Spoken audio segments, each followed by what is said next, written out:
કીર્તન કરવા લાગ્યા. હવે જલારામ બાપાની પ્રિય વસ્તુ કઈ હશે? જલારામ બાપાને શું ભાવતું? કોઈને કઈ તમને હું તમને પૂછીશ તો ખરો, તમે મને પૂછવું હોય તો પૂછજો, પણ હું તમને પૂછીશ જલારામ બાપાની પ્રિય શું વસ્તુ, ફેવરિટ વસ્તુ, ફેવરિટ ડિશ કઈ હતી? રોંગ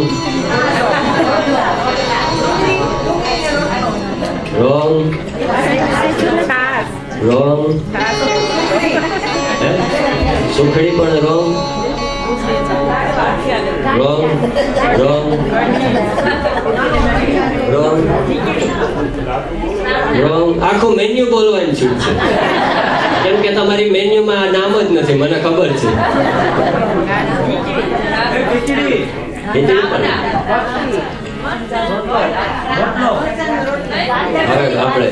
હું તમને કઈ જ દઉં. જલારામ બાપાને ઠુમરો ભાવતો. આપણા કિચનમાં એક દિવસ બનાવશું આપણે. ઠુમરો કઈ રીતે બને એની રીત છે. એટલે હું છે ને કથામાં બધું ડિસ્કસ કરું. તમે એમ નહીં માનતા કે મને બહુ હું સારો કુક છું, પણ હું તમને કહી દઉં મને ચાય બનાવતા આવડતી નથી. હમણાં હું કથામાં બહુ મેન્યુ બહુ ડિસ્કસ. ઠુમરો બનાવવાનો. ઠુમરો એટલે કઈ રીતે કે જે જુવાર હોય ને ખેતરમાં, એ જુવારને ખાંડી નાખે.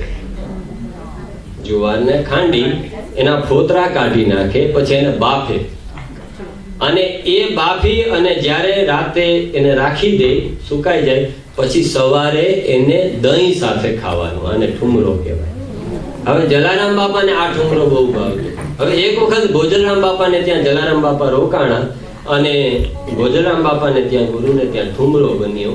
હવે ઠુમરો બન્યો પણ એ દહીં સાથે જ ભાવે, તો દહીં નહોતું.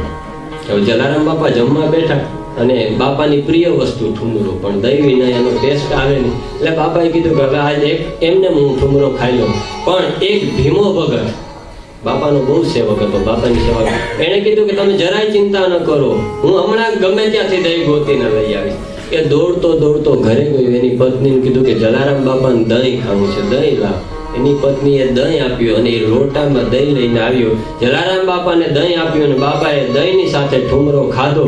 અને એ દહીંની મીઠાશ જોઈને એટલે જલારામે ભીમા ભગતના માથા ઉપર હાથ મૂક્યો અને કીધું, ભીમા ભગત, તારા દહીંની મીઠાશ એવી છે, મને આજ આમ દિલથી આશીર્વાદ નીકળે છે કે તારે ઘેર કોઈ દિવસ દૂજાણું સુકાશે જ નહીં. જા, આ મારા આશીર્વાદ. એના વંશજોએ કહેલી આ વાત છે કે આજે અમારે ત્યાં 80 વર્ષ વીતી ગયા, પણ અમારે ત્યાં દૂજાણું બંધ નથી થયું. આ જલારામ બાપાનો આશીર્વાદ છે. આવા ભોજરામ અને આવા જલારામ ગુરુ શિષ્યનો સંબંધ છે.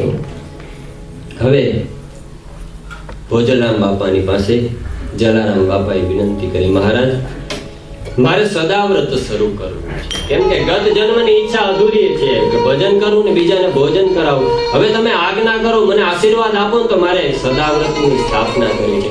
ભોજરામ બાપાએ પૂછ્યું કે તારી પાસે સદાવ્રત ચલાવવાના પૈસા છે? તો કે નહીં. તો કે તો કેમ કરીશ? તો કે મારો રામ કરશે, તમે મારા ભેગા છો, તમારો આશીર્વાદ હોય તો બધું થઈ જશે. ભોજરામ બાપા બહુ પ્રસન્ન થયા, અને એકદમ એ તો બહુ રાજી રહેતા. જલારામથી બહુ પ્રસન્નતા પોતાના ગુરુ.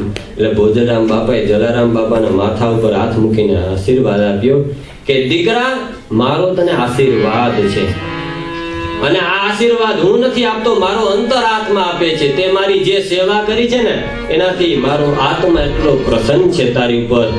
હું તને આશીર્વાદ આપું છું કે તું મારાથી સવાયો થા. ભોજરામ બાપાના શબ્દો છે, નોટ કરવા.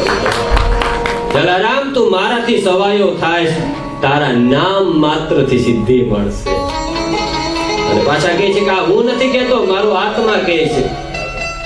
કળિયુગમાં કોઈ જલારામ જલારામ કરશે ને એને સિદ્ધિ મળશે. રામ કરતા પણ જલારામનું મોટું નામ થશે કળિયુગમાં.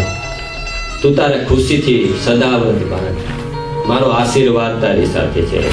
તારા સદાવ્રતનો નિભાવ મારો રામ કરશે.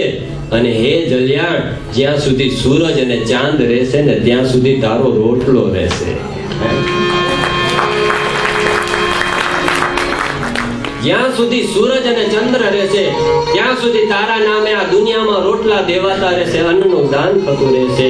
અને જેમ જેમ કળિયુગ આવશે એમ હે જલ્યાણ તારો પ્રતાપ વધતો જશે. કળિયુગ વધશે એમ તારો ચમત્કાર વધશે. આ જલારામનો રોટલો અવળો